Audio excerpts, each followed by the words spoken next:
Hello there, Seb here from Motorhome Dealer Group, and welcome to this video guide on the control panel that you see here in front of me. Now this is Rapido branded. I believe this is some kind of variant of the CBE PC220 control panel, but this seems a bit bigger and has an extra set of buttons just here. So I believe that's what it is. Maybe somebody can correct me, but either way, this video guide is going to explain how to use this control panel, what all the buttons do, and how to interpret the information the panel presents us. We're not going to be covering any troubleshooting or problem solving in this video.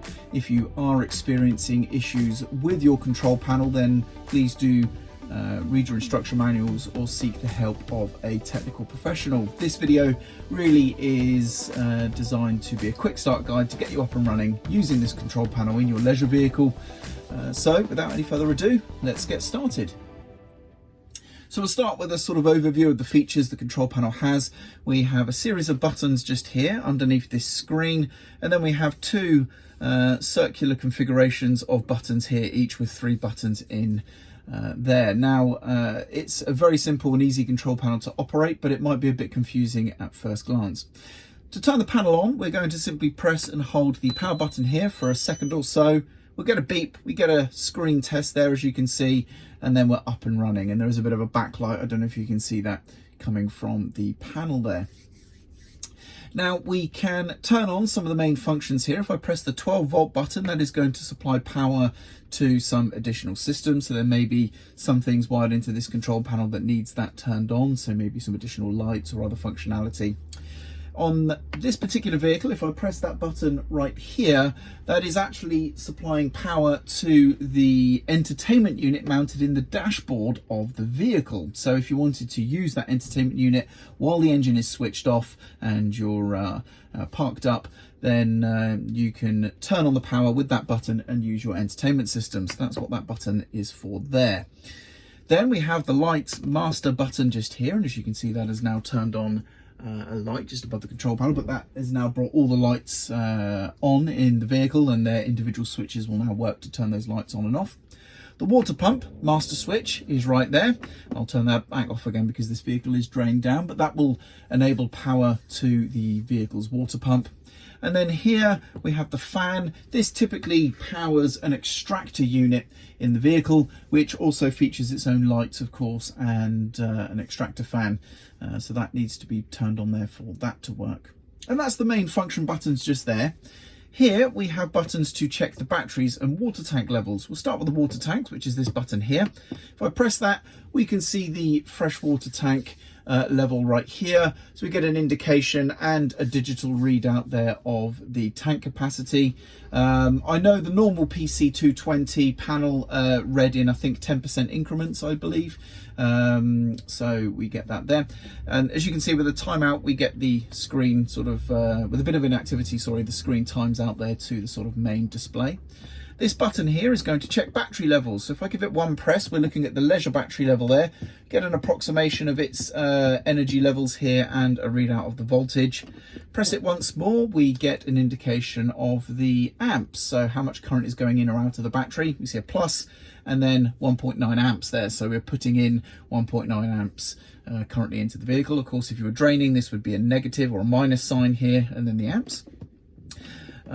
So yeah, we get the voltage, we get the amps, and then another press, the third press, we get the vehicle battery. We can see the symbol at the bottom here has changed, and that's showing the same sort of information there, an amount of energy plus the voltage. And then the last press takes us back to the menu. This menu button has no function with a single press, but I'll talk about that in just a little bit more detail. First though, I just want to cover what information we are seeing on the screen. So we are seeing the energy level of the leisure battery as indicated there by that symbol on the left, that little segmented display. We have the time here in nice big numbers right there for us to see quite clearly wherever we might be in the vehicle. Down the bottom here we have a tank alarm. That's because our freshwater tank is empty at the moment, so that is what we would see if we had an alarm beeping to tell us that we have an issue with our water tank.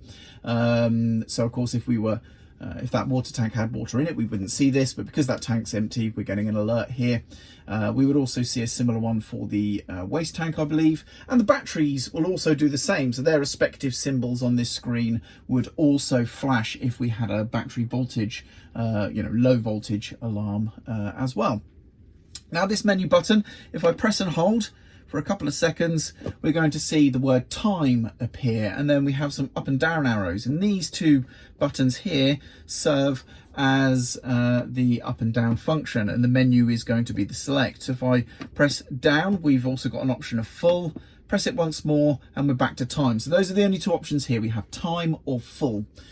With time, if I press the menu button, we can now change the time. So the hours are flashing. I can use the up and down arrows to change the time. Press the menu button to then switch to the minutes. I can change the minutes. Menu button once more, and that's completed. And as you can see, we're back to the sort of main screen there. With the full option, so if we hold the menu button again to go back into the menu and we go down and select full, the first option is going to be to set the time. So we go through that process. But once that's complete, we then come onto this screen where we can choose the backlight color. So we can cycle through lots of different colors to our preference there for the backlight, as you can see. And then once more, we get key beeps on or off.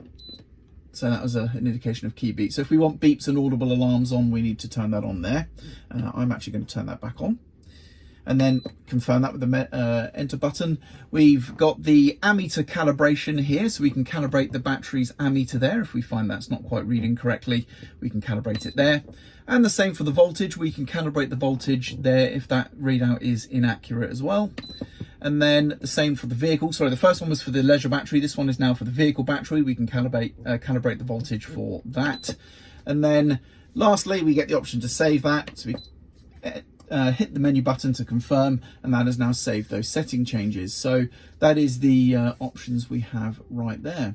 And that pretty much wraps up the panel. To turn your control panel off, of course, you can turn off individual functions, but if we just press the power button here, everything dies. You can tell the panel's off because the screen has gone blank there. And that about wraps up how to use this control panel. I hope you found this video useful. I'm Sev, and thank you very much for watching.